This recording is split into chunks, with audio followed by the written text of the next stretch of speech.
Hello, everyone.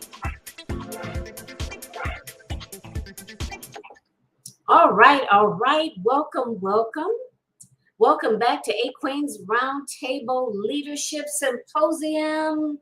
Ladies and gents, I am your host, Jacqueline Kaba-Harrison. I am coming to you again with another awesome girl boss that's going to share with you her wisdom and her nuggets and some of her mistakes, so you'll be able to utilize that and be able to level up in your own way in your business as well as in your life. So this is the A Queen's Roundtable Leadership Symposium, which this one is titled Born to Lead, Awakening the Leader Within.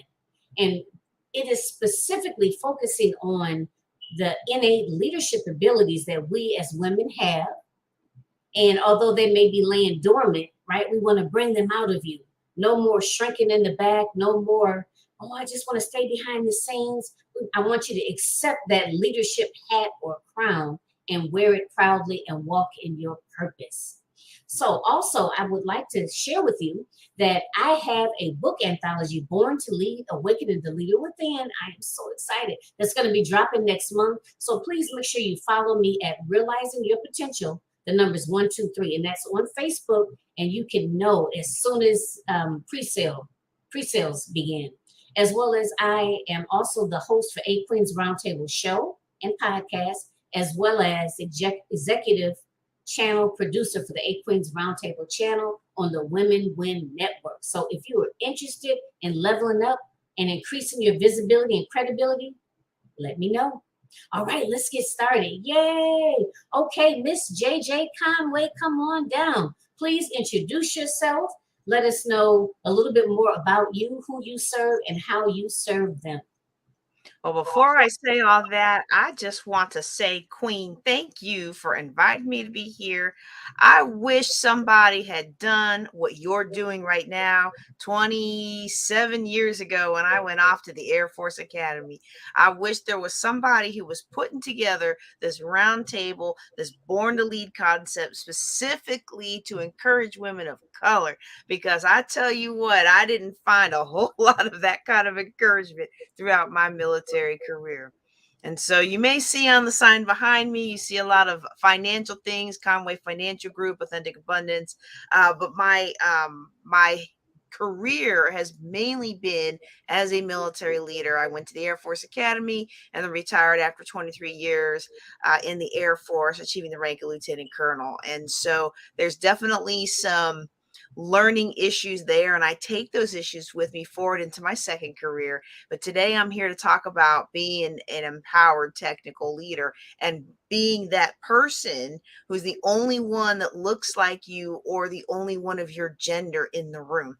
So I primarily serve women, and I serve women to help them improve their finances. And I'm not gonna talk too much longer before we get to the questions, the juicy stuff. But I want to let people understand, how does somebody go from being a physicist in the Air Force to being this financial planning person? And so I came home from a military trip to find my house sold, my stuff thrown out, divorce papers in my face. And when the dust settled, I was now a single military mom with over $845,000 of debt. So I had to learn how to make money work in a hurry.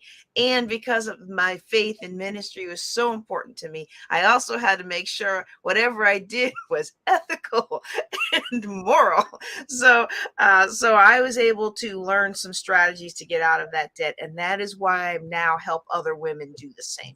However, increasing our leadership and increasing our effectiveness in the corporate setting, in a leadership setting, in the nonprofit setting, all of those go in line with increasing our financial standing. And so I'm excited here. I'm excited to talk with you today. You know what? And I didn't know that. So you were in the, you said, was it the Air Force? Yes. Wow, I didn't know that. And I'm so glad you shared that with everyone, because I know there's a lot of ladies out there that, probably have been in some branch of the military, as well as to be able to know, like, because that was the first question that came to my mind. Okay, so how do you go from that to to this, but wow, that is really Sucker fun for story. punishment. I keep going from male dominated field to male dominated field. I just can't Yes, win. yes. Well, I And you can know what? win. That's what I'm here to talk about today. Yeah, and definitely I want you to share some of your challenges, some of your experiences in general. So, but before we dive in, let us know, when did you first begin to consider yourself a leader? Well, this is going to be a little bit of a telling question because I did talk about going to the Air Force Academy and serving 23 years in the Air Force, but it honestly wasn't until later in my career that I actually considered myself a leader. I had never actually intended to make a career out of the Air Force. The Air Force gave me 4 different high schools, and I hated the Air Force with a passion. But my mother made me apply because it was the only way I was going to college, and so I was gonna get my time and go, and then things just kind of one thing led to another. And to be honest, I did not see myself as the leader that I was probably until about halfway through my career when I began being groomed for a very high level position. And it was actually quite scary to me because I've always just been my flighty fun self. I wasn't trying to be anybody's boss, and it sounds strange being in the military, but as a physicist, you generally, up until that point in my career, you generally were the only scientist on base. So you pretty good leeway to do how you wanted. But there's a higher calling for those of us who are leaders, and an opportunity to serve not only God and country but the people that we work with that are crying out for good leadership. There's so much toxic leadership there, and so I began to realize this mantle had been put upon me, and if I didn't rise to the occasion, somebody else was going to rise to the occasion, and they weren't going to necessarily be the leader my people needed. And so I had to learn. I really had to learn. I know that's very controversial in the leadership space, but I'm so glad that there are people out there like John Maxwell and Malcolm Gladwell that believe that anybody can become a leader if you develop certain skills. And so that's what I learned to do. And I was able to lead a lot of really cool stuff that I cannot tell you about in this forum. So I'm glad you kind of segued into that, because that's something that I ask is, what are some of the characteristics of a good leader? So I guess that would be one question. And then the other one would be, and I think you kind of answered it, but maybe you can elaborate a little more. Do you think it's such a thing as an individual kind of being born to lead, or Oh, do you, sure. okay, Sure. Now I okay, will say, I don't equate being born to lead with being a born natural leader. okay, My teenager is a born natural leader, and he may not admit it to himself yet, but I mean the young man has people that follow him. He likes to stay back a little bit because he doesn't want to rock the boat too much. You know how teenage years are, but all throughout his life people have just followed him, and he's been able to just direct people and inspire people. And I've always thought he would be a scientist like me. And when I saw that he had this gift, I mean, it really is a gifting, then I let go of trying to make him into a scientist. That said, I was not a born natural leader, but okay, I was born to lead. okay. And it's not just in the way that you were born. My answer is yes and yes. Yes, I believe that some people are born and they naturally lead. However, I believe many of us are born to lead. And even those of us who don't feel like we are leaders, if you're okay, okay. I'm not quite sure where you were going with the question, but let me tell you, I've been a stay-at-home mom now for the last almost 2 years. You want to talk about leadership? I had no idea how much work went into being a stay-at-home mom and Mhm, how much of us as leaders is poured into our children. Okay, so there were times in my life where I maybe didn't value that mhm, kind of work as leading, but now I see mhm. that all of us all of us have the opportunity, and I dare say the responsibility, to lead in our own spheres of influence. Wow. You know, I like that. I like how you drew that distinction between, you said natural born leaders. Some of us are natural born leaders, and some of us are born to lead. Right? Wow, I like that. And this is just so cool. I have to, you all that follow me know that I love I love talking to people. I love, hearing different perspectives. And I've interviewed quite a few women thus far, and that's the first time that has ever come up like that. So this is good. I like this. This is good, JJ. Okay, so what are some of the and let me just say this. I think that is awesome about your son. That is awesome.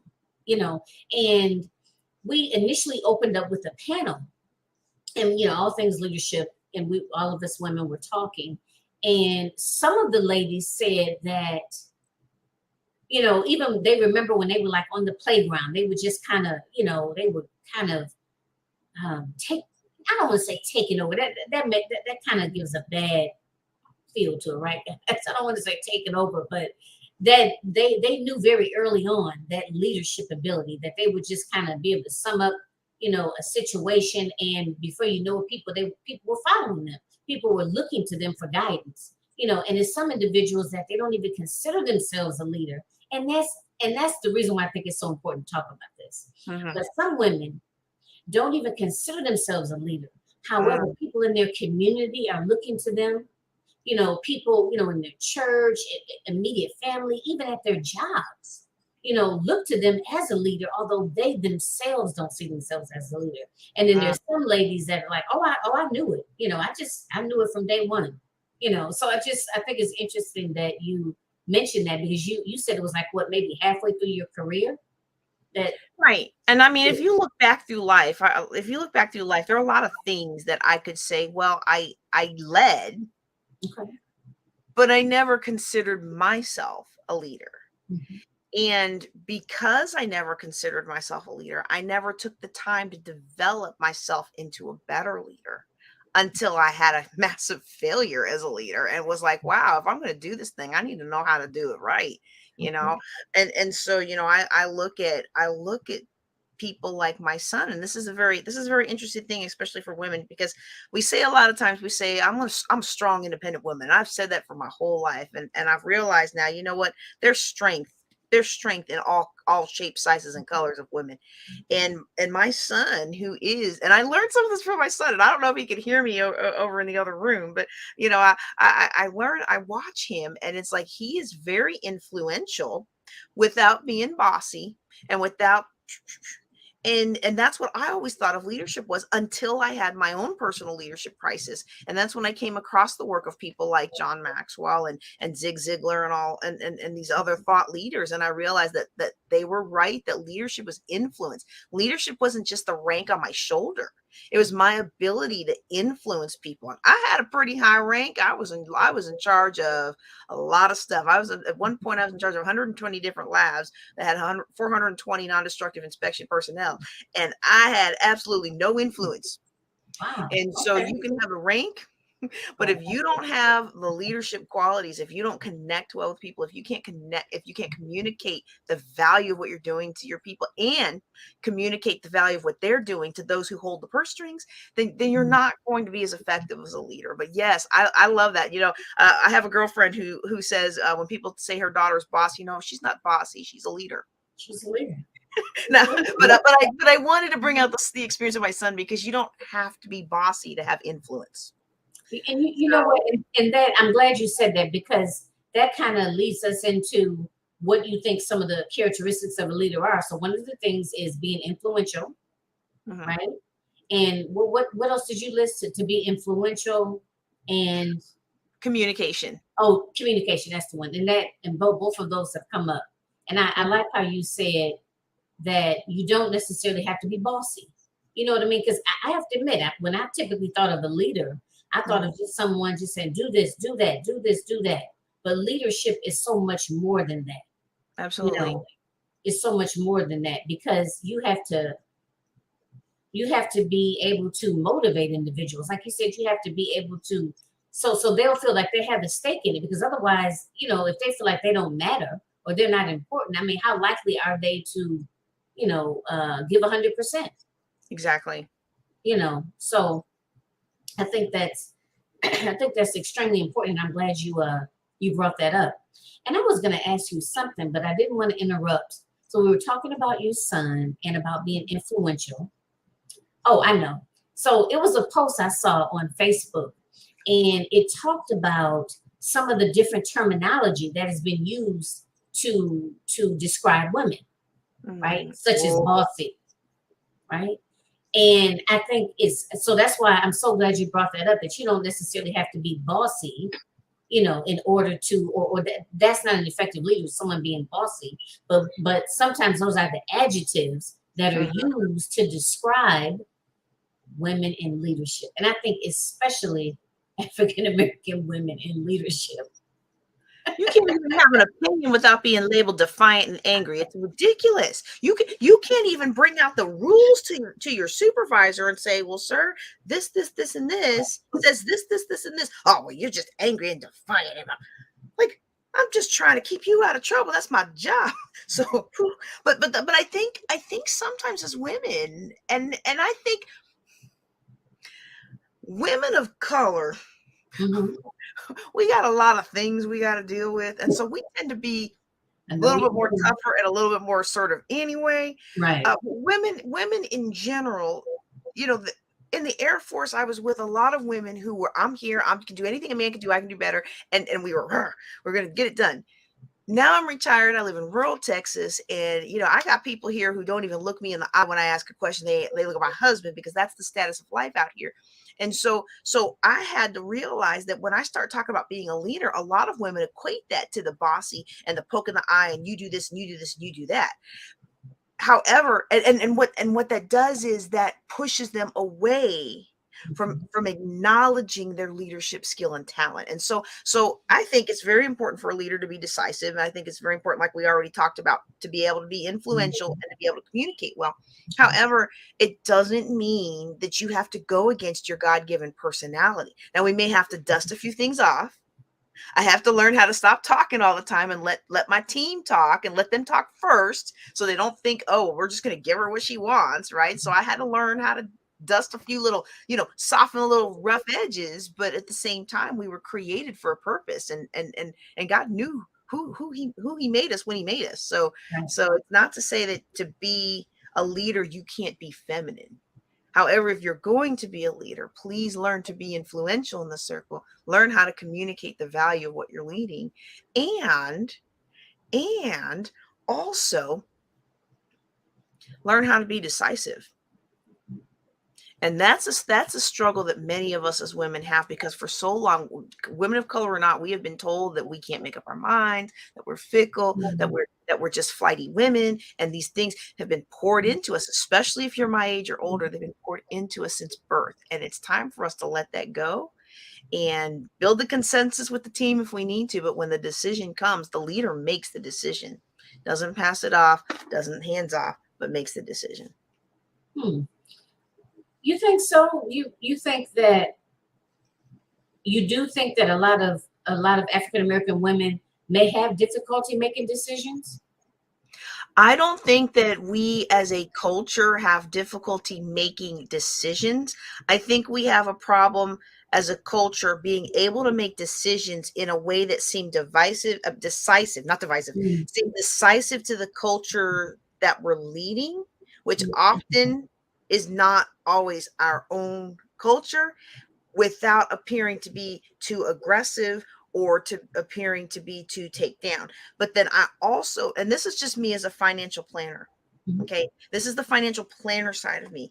If you'd have asked me 5 years ago about Black women and women of color, BIPOC women, I would say, oh, we're made from the toughest stuff on earth. The people that come to me, though, universally, one of the biggest issues that we have is that deep down inside, we're not as comfortable with ourselves and our decisions as we project on the outside.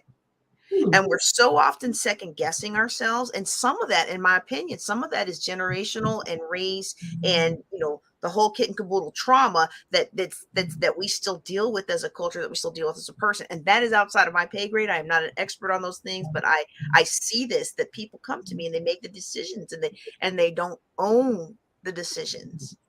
And so on the outside, we have this tough exterior, but deep inside, we still feel like we're not good enough. Right. And we feel like we're not valued. Right. And society, some parts of society kind of reinforce that knowledge, or not that knowledge, but reinforce that assumption. Right. And however tough we appear to be on the outside, we have to deal with the inside if we're going to be effective as leaders. Right. So that's a mouthful, JJ, and that's a whole nother conversation. And I'm sure you've had it before in terms of money. Mm-hmm. You know what I mean? And the financial mindset. Because like the first thing that came to my mind when you said that is, I think a lot of us are not really taught, you know, how to save money and basically how money works and, you know, things of that nature. And so maybe coming into that, like I know if I were to sit down with the financial, you know, advisor, I would say, okay, well, what do you think is best? You know what I mean? Because I know I have so much to learn. I'm so naive when it comes to those things. But I just kind of wanted to mention that. But I know that's a whole nother topic. Well, it goes hand in hand with leadership, though, because how you do anything is how you do everything. And most of my Caucasian women do not come to me apologetic about how they spend their money. Like, they're ready to argue with me about how they spend their money because they know they're right. They just need me to show them a few tips and tricks. Okay. My women of color they come guilt tripped because they have jobs and the rest of their family's in poverty. They feel stuck at church for whatever reason. And I love my church, and I was a pastor for 4 years, and so I don't have any problems with the church. But a lot of people feel like they can't use their leadership and their talents and their abilities at church. There's so many other issues that are wrapped up in that. And so when I saw that as a financial planner, I said, oh, this makes sense and helps me understand what I saw in the Air Force, that I didn't understand it because as a scientist, you're primarily around a white crowd. You're not around a lot of Black leaders in the Air Force. And it wasn't until I got higher up in my career and I'm like, well, why is this happening? And why is that happening? What can I do about it? You know? And but if you don't understand something, you don't understand why something's happening, then it's hard to deal with it. But let me ask you something. Let me ask you this. A couple years ago, maybe 10 years ago now, I was at Fort Belvoir Army base. I was Air Force, but I was assigned to Army base. And the people in the hair shop that they had just opened were very racist to me. Okay. So I go out to the natural hair care forum. There's a bunch of them, so I'm not going to say which one, but I go out to one of the natural hair care forums. This was before the Air Force let you wear your hair natural, and Army and all them. And, you know, I asked the question like, hey, has anybody else experienced this? What should we do about it? And universally, everyone told me, don't you dare say anything. We don't want to get our hair shop shut down. I did not have one person who supported me in reporting it. Another situation, I was at a base stationed in a state that I'm not going to name because there's not that many bases there, but is very, very known to be in a racist community, to the extent that base commander kept the base school open when many other schools in the United States Air Force bases, they have been taken over by the local district. And so there was a clear problem there. And I was trying to get my son into a particular preschool. And the Black moms pulled me aside and said, look, we need you to stop. And I was like, what are you talking about? It's not fair that they can keep him out of here because it's the best school. It's the highest rated school. And I want my son to go to the best school. And, you know, they were like, look, you're Air Force, you're going to fight this battle. And we see that you have a lot of fight in you and you're going to make them accept your little Black boy. But when you pack up and leave here in a couple of years, we're going to have to deal with the aftermath of the fact that they had to accept your son. And if you're not going to stay here to fight that battle, then we don't want you to fight that battle. I'm like, but you guys aren't fighting that battle. And they were like, some things aren't worth fighting. And to me, just me as a mom who cares about my two kids and wants them to have every opportunity to succeed, to me, that's a lack of leadership in our community. We have been beat down so many times that it's easy for us to be large and in charge at home and sometimes at church if we have a position.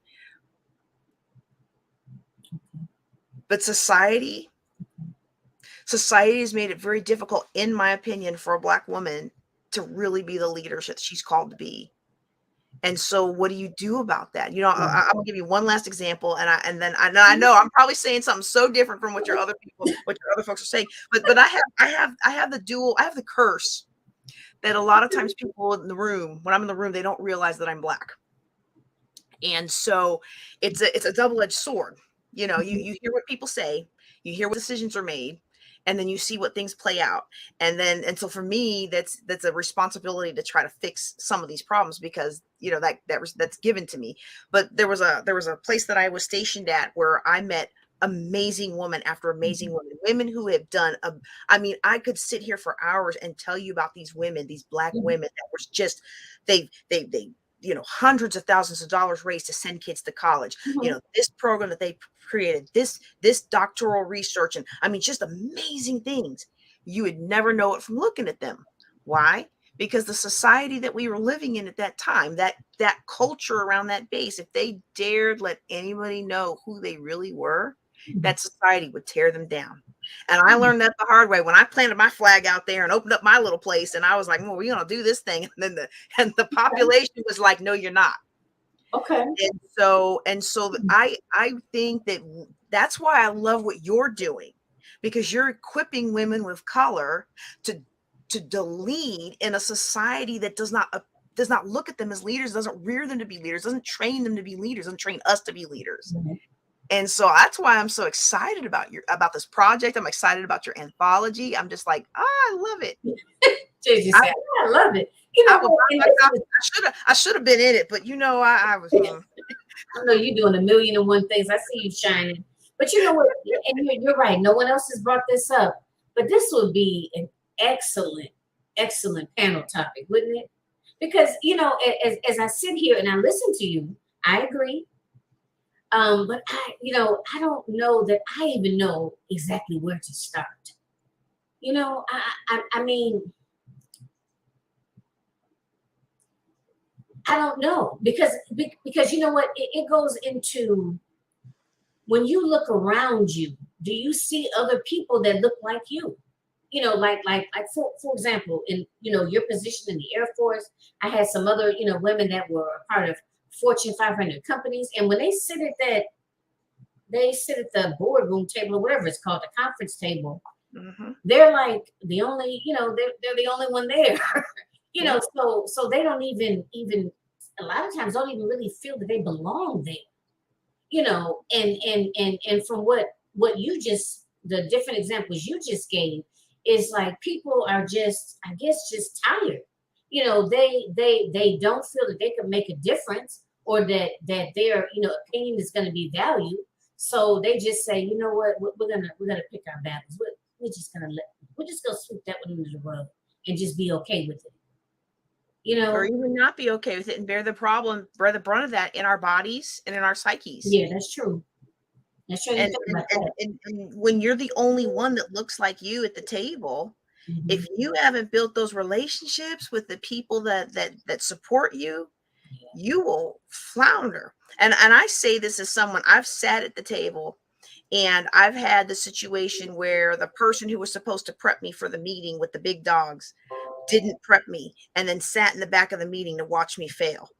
Right. But I've also been in the situation where I chaired a multi-agency national committee, and my deputy armed me with everything that I needed to make sure we got the job done. Now, he didn't believe I could. And after the fact, he's like, wow, I can't believe you got all these agencies together and you got them all to actually start talking about their problems. He's like, I didn't think you were going to pull it off, but he did his job and he armed me well. And we had a fantastic run for about 1.5 years. And so, but how do you get that in a situation where you don't feel comfortable? You don't have the same culture, and you don't want to change who you are, right, to assimilate, even though sometimes you do have to code switch, but you don't want to give away who you are. So how do you navigate those waters? I think it would be an excellent panel if you can get people to talk about it. Right. Because I've tried for the last 2 years to get military people to talk about some of the things I saw at the end of my career, and they're like, the Air Force is still buttering my bread. So you're on your own. So I mean, that's going to have to be someone that's created a pathway for themselves where they can speak out about these things without detriment to their family and their livelihood. Right. Exactly. Exactly. You know what? I'll take you up on that too. I can definitely get some people together so it'll be like a part two. I like that. And see, that's Mhm. why this is so important, talking about it. And you had said earlier too that if and I'm paraphrasing, but if you don't really see yourself as a leader, then you are not going to look to refine, right, your leadership skills because you don't even see yourself as a leader. Yeah. And You that's know, important, that's because I do believe that leadership is a skill. I know a lot of people say leadership is an art, and I think when I watch my son, there's definitely an artistic aspect to it, but that doesn't mean that I can't learn how to connect. okay. That doesn't mean that I can't learn how to value and figure out, ask ask the people that I'm leading, what is it that they need? Where are they going? What's important to them? And then sometimes to learn how to, there's a skill and an art to releasing people. And and Well, I've you go to avoided it releasing for a people. long time. But when you release the wrong people from your team and you make Oh, room oh, for the right people on your team, so, but that's a skill set. That's a skill set that we can learn. And so all these little things, I want to encourage anybody that's watching today that you can be a leader. You are a leader. It's born in you. It's in your DNA, and you can absolutely learn what you need to learn to be successful in it. right. Look, and it's okay to reach out, right? And to acknowledge that there's some areas, like there may be some areas that I'm pretty good at. Like I'm a social worker. I'm a licensed clinical social worker. I'm a therapist. So maybe in terms of communication, I'm great at that. But then, there may be another area, I don't know, of leadership, let's say looking later on down the road, looking at statistics and analytics, and like I'll be like, what? Or, what is this? What do I need to do here? So that's an area that I'm weak in. So I think the first step, or one of the first steps, is to basically is to see yourself as a leader, and to know that just like you learn business strategy, if you don't know it, just like you learn finances, you can learn to be a more effective leader. Mhm. And for us women entrepreneurs, we are going to need those skills. We're going to need those skills if we are going to scale our businesses and create the empire that we truly want to create, right? And legacy. We're going to Yeah. need to learn those skills. So JJ, I know you don't have a whole lot of time left with us, and I'm just trying to see, is there, because you touched on a few of the challenges, but I guess maybe if you could leave us with, what would you do you have any recommendations for women that don't have any mentors and don't look around the table and see others that look like them? What Mhm. what sorts of suggestions would you give to them? And then the second one is, do you have a mentor, or did you have a mentor, throughout your leadership journey?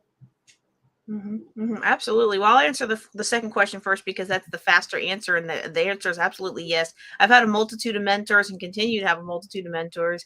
And one of the things that I've learned that I didn't know early in my career, when I thought I had to prove myself and prove that I deserved to be at the table and I was going to be perfect, is that people do really want to help, and they like to be asked to serve in their area of expertise. And so that's kind of leading into the second one. But for as far as mentors, even though none of my mentors really looked like me until after the end of my career and leaving my career, as an early scientist, there was no mentor that looked like me, and I rarely found any that were my gender. Even in that situation, you can still reach out and find people. And so then that kind of leads into my first answer to your first question, is if somebody's in a situation where they realize that they are feeling the calling to lead, or they may even already be in a leadership position and it's not going the way that they want. Don't be afraid to ask for help, and seek help in the place where it meets the need, not your ego. I still have a long way before I'm like you when it comes to being social butterfly and being able to connect people and get the job done in that social space. I'll acknowledge that. However, I'm eons better than I was before I had somebody come in and mentor me. And when I was matched to her, I applied for a mentoring program, and I was matched to this person because of what I requested. And they were like, "Well, she's way beneath your rank, and we don't know if we should match you with her." And I'm like, "Can she do what I need help doing?" Which basically was building connection with my Mhm. team. And this lady was the most networking and connected, and she still is amazing at connecting people and putting people together. And they were like, "Yes." And I was like, "Okay, I don't care about the rank. I care about the skill set. I need to get better in this." And she helped me get so much better. And so I would recommend asking for help, seeking for mentorship, and then not being afraid sometimes to go outside of your discipline or outside of your comfort zone in approaching people. I i have had so many men who did not look like me who helped me out and weren't trying to hit on me later. I mean, I've had plenty of men who helped me out, and they got about a 6-month window, so you got to watch out for that sometimes. But I've had plenty of men who didn't look like me, didn't understand my struggles, didn't understand what it was like to be a woman of color. And then before I remarried, a single woman of color, single mother of color, they didn't understand all of that complexity, but they knew how to get the job done. They knew how to open doors for me. And for them, what they admired was my willingness to step up and even ask, to even get on their calendar and request a mentoring session. And they're like, "I don't know who you are." Well, I know you don't, but you do now. Right. You You do now. And so I that's my biggest recommendation, is to find help. And so increasingly now that help is coming in a package that looks like us. And I love that. I love that. I absolutely love that. But find the help wherever you are, because even if I look like you, if you're in social work, and so if I couldn't help you in social work, but maybe I could help in some other area. Mhm. But maybe somebody who's the best to open up doors for you for your next level or whatever is this. And if somebody watching today has their own company, and I can help you with your finances for your company, and I can help you increase your leadership ability in your company, but I don't know how to make your widgets. I don't know how to make the body butter. I don't know how to do the hair. I don't know how to do all those things. But there's somebody out there that's killing it and crushing it, and they're achieving the same goals that you are. Find where those people are, learn what they do, and do what the best do. Mhm. Yep. Well, thank you so much, JJ. And like I said, I know you have to run, but this has been such a pleasure. Thank you for pulling up a seat at the Eight Queens Round Table and just, sharing these tips and tools with us. I mean, I feel like I've learned a lot. And I'm pretty sure that the women, whether they catch us live or, whether they catch the replay, that they'll have probably a lot of questions for you and want to know how they can reach out to you, and maybe if there's some upcoming events that they need to or should know about that you are going to be participating in. Oh, absolutely, absolutely. I am participating in Sean Fair's leadership tour, for the Fair Consulting Group Leadership Tour, which will kick off relatively soon. But one thing I want to do, because I realize I failed a little bit in my delegation as a leader and forgot to set up a way to capture, so you can go to that. But I do have I do have a class, a free class. You don't even have to give me your email address, although I'd love it if you did. But a free class that you can take on networking and making the connections you need when you don't feel like anybody around you looks like you or understands your personal concerns. And so you can go to jjclink.com/lead, LEAD, and you will see a course called the Empower Technical Leader. Now that course has a cost, but what I've done is I've made the first 2 lessons absolutely free. The first one is talking about the mistakes technical leaders make and how to avoid them so you can keep your job. The second one is all about the power of networking and 3 crucial keys to success as a leader. And it's 3 crucial keys to success, but it's basically the things we've talked about today: communication, advocacy, developing your influence, and learning how to network to be able to do that. So it's jjclink.com/lead. I'm on almost all social media except TikTok at JJ Knows the Way. JJ knows the way. Okay. All right. Awesome. Well, thank you so much. I really, really appreciate this, and we'll definitely have to talk some more at a later Yes. date as far as getting a panel together to talk about this leadership and mentorship. I think that would be awesome. So yeah, I'd love to talk further. So thank you again. Thank you for sharing all of your wisdom and your tips and your experiences. And I've gotten a lot out of it, and I'm sure you ladies did too. So please, reach out to JJ if you want to, some additional information as far as financing and or leadership. All right. Well, thank you. Thank you, Queen. Thank you too. All right. Well, take care, everyone, and make sure that you connect or stay connected so you can actually see all of the other expert interviews as well. Okay, because we have an awesome lineup, and you can, whether, like I said, whether you join live or whether you catch the replay, that way you will be able to, stay connected and maybe even obtain a mentor or someone to collaborate with, or just get some good information to help you scale your business. So again, I'm Jacqueline Kaba-Harrison, and you have joined us for A Queen's Roundtable Leadership Symposium, which is dedicated to personal, professional, and leadership development for African American women in business. All right, so I will talk to you again soon. Take care, everyone.